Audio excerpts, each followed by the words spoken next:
यह 1 रुपए की चीज़ आपके भी लौकी के पौधे को फलों और फूलों से भर देगी। तो चलिए दोस्तों जान लेते हैं इस 1 रुपए की चीज़ को किस प्रकार से और कौन से टाइम पर और कैसे यूज करना है और इसके साथ में आपको कौन-कौन सी चीज़ें लेनी है जिससे आपका भी लौकी का पौधा फलों और फूलों से भर जाए। तो नमस्कार दोस्तों, स्वागत है आप सभी का हमारे यूट्यूब चैनल पर। तो चलिए दोस्तों वीडियो को शुरू करते हैं, जान लेते हैं सभी चीज़ों के बारे में।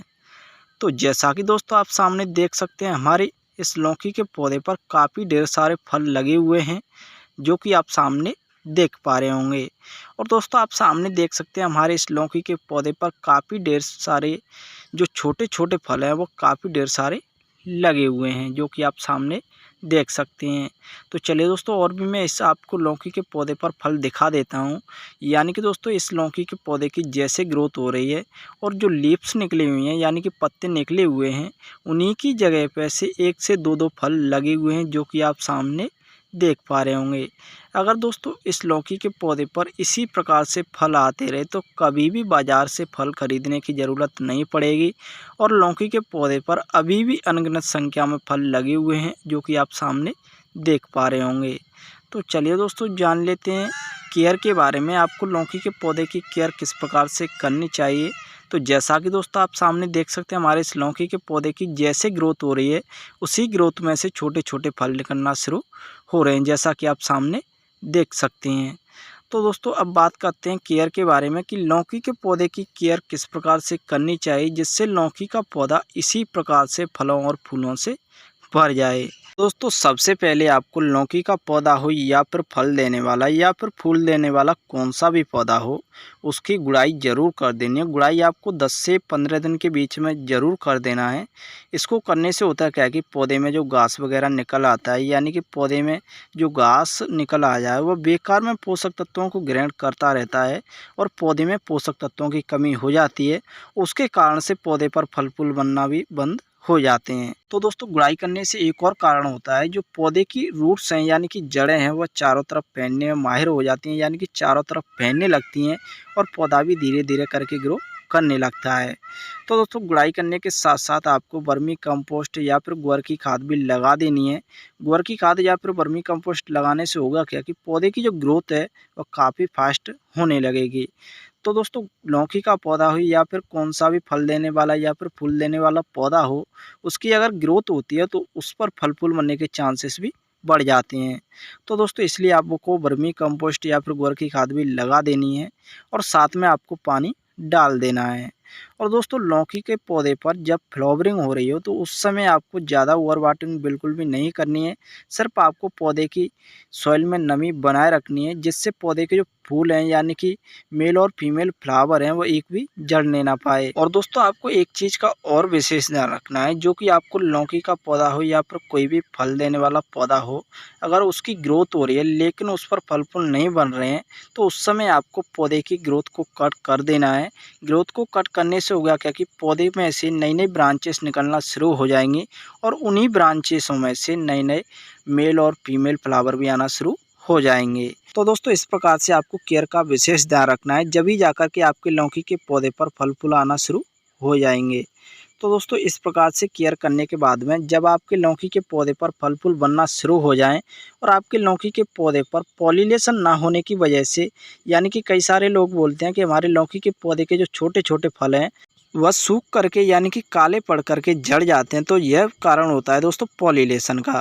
तो दोस्तों इस समय आपको हनी या फिर कह सकते हैं शहद का स्प्रे कर देना है। आपको शहद को 1 लीटर में 25 ग्राम के लगभग ले लेना है और अच्छी तरीके से घोल करके पानी में और आपको स्प्रे कर देना है पौधे पर। तो दोस्तों आप इतना काम कर लेंगे तो आपके लौकी के पौधे पर जो अच्छी तरीके से पॉलिनेशन हो जाएगा, यानी कि पौधे पर मधुमक्खियाँ बैठने लगेंगी और पौधे पर एक दूसरे फूल पर बैठने से पौधे के जो फल हैं उनका जो पॉलिनेशन है वो काफ़ी बेहतरीन तरीके से हो जाएगा। तो जैसा कि दोस्तों आप सामने देख सकते हैं हम आ चुके हैं पौधे की रूट्सों की ओर। तो चलिए दोस्तों सबसे पहले हम इस लौकी के पौधे की जो गुड़ाई कर लेते हैं। तो दोस्तों गुड़ाई करते समय आपको 2 चीज़ों का विशेष ध्यान रखना है। आपको जितनी गहरी गुड़ाई करनी है जिससे पौधे की रूट्स कट ना पाएँ। अगर पौधे की रूट्स कट जाती हैं तो पौधा धीरे धीरे करके सूखने लगेगा।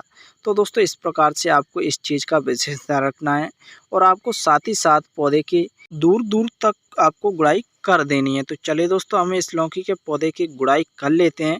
उसके बाद में बताएंगे किस प्रकार से आपको कौन सा फर्टिलाइज़र और कौन कौन सी चीज़ें डालनी है, जिससे आपका भी लौकी का पौधा इसी प्रकार से फलों और फूलों से भर जाए।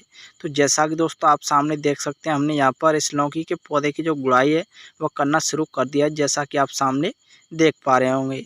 तो दोस्तों आप सामने देख सकते हैं, हम बहुत ही सावधानी पूर्वक इस लौकी के पौधे की जो गुड़ाई है वो कर रहे हैं, क्योंकि जो पौधे की रूट्स हैं अगर वह कट जाती हैं तो पौधा सूख भी सकता है। इसलिए दोस्तों सावधानी पूर्वक हम इस लौकी के पौधे की जो गुड़ाई कर रहे हैं। तो जैसा कि दोस्तों आप सामने देख सकते हैं, हमने यहाँ पर इस लौकी के पौधे की जो गुड़ाई है वो करके रेडी कर लिया, जैसा कि आप सामने देख पा रहे होंगे। तो दोस्तों इस प्रकार से आपको गुड़ाई करने के बाद में इस सॉइल को, यानी कि मिट्टी के जो टुकड़े बने हुए हैं, उन्हें भी हाथ की सहायता से तोड़ लेना है। तो जैसा कि दोस्तों आप सामने देख सकते हैं, मैंने यहाँ पर इस लौकी के पौधे की जो गुड़ाई है वह बिल्कुल रेडी कर ली है, जैसा कि आप सामने देख सकती हैं। तो दोस्तों इतना काम करने के बाद में आपको कैसे और कौन कौन से खाद और फर्टिलाइजर का यूज करना है वह भी हम जान लेते हैं। तो जैसा कि दोस्तों आप सामने देख सकते हैं, हमने यहाँ पर एक खाली बर्तन लिया हुआ है, इसी में एक फर्टिलाइजर हम तैयार करने वाले हैं। तो जैसा कि दोस्तों आप मेरे हाथ में जो चीज़ देख पा रहे हैं, ये हमने चाय की पत्ती ली हुई है। तो दोस्तों हमने चाय की पत्ती को फ्रेश लिया हुआ है, हमने यहाँ पर उबली हुई चाय की पत्ती बिल्कुल भी नहीं ली हुई है, क्योंकि जो उबली हुई चाय की पत्ती होती है उसके जो पोषक तत्व होते हैं वह चाय में ही चले जाते हैं। इसलिए दोस्तों आपको बिल्कुल फ्रेश चाय की पत्ती ले लेनी है। तो दोस्तों हमारी जो मेन चीज़ है वो आ चुकी है, जो कि आप सामने देख पा रहे होंगे। तो दोस्तों आप सामने देख सकते हैं, मैंने यहाँ पर एक शैम्पू लिया हुआ है और उसे कट करके मैंने यहाँ पर इस खाली बर्तन में डाल करके रेडी कर लिया है, जैसा कि आप सामने देख पा रहे होंगे। तो दोस्तों यही वो चीज़ है जो हमने शुरुआत में बताई थी कि आपके लौकी के पौधे को फलों और फूलों से भर देगी। तो दोस्तों इससे होता क्या है कि पौधे की जो ग्रोथ है वह 4 गुना बढ़ने लगती है और पौधे पर काफ़ी ढेर सारे फल फूल आना शुरू हो जाते हैं। तो चलिए दोस्तों, अब हम इसमें पानी भी डाल लेते हैं। तो जैसा कि दोस्तों आप सामने देख सकते हैं, मैंने यहाँ पर इसमें पानी भी डाल करके रेडी कर लिया है, जैसा कि आप सामने देख पा रहे होंगे। तो दोस्तों हमारा जो फर्टिलाइजर है वह 2 लीटर के लगभग बन करके रेडी हो चुका है, जैसा कि आप सामने देख पा रहे होंगे। तो दोस्तों इतना काम करने के बाद में आपको इसे हाथ की सहायता से या फिर किसी भी चीज़ की सहायता से घोल लेना है, और अच्छी तरीके से घुलने के बाद में जो हमारा जो फर्टिलाइजर है वो पूरी तरीके से बन कर के रेडी हो जाएगा। तो जैसा कि दोस्तों आप सामने देख सकते हैं, हमने यहाँ पर 2 मिनट की कड़ी मेहनत करने के बाद में जो हमारा फर्टिलाइजर था वो पूरी तरीके से बन कर के रेडी हो चुका है। तो चलिए दोस्तों, अब जल्दी से हम इस फर्टिलाइजर को लौकी के पौधे में यूज कर लेते हैं। तो जैसा कि दोस्तों आप सामने देख सकते हैं, मैंने यहाँ पर इस लौकी के पौधे में इस बनाए हुए फर्टिलाइजर को चारों तरफ डाल करके रेडी कर लिया है, जैसा कि आप सामने देख पा रहे होंगे। तो दोस्तों आप इतना काम कर लेते हैं तो आपका भी लौकी का पौधा इसी प्रकार से फलों और फूलों से भर जाएगा। तो चलिए दोस्तों, फिर मिलते हैं किसी नए टॉपिक के साथ, तब तक के लिए थैंक यू।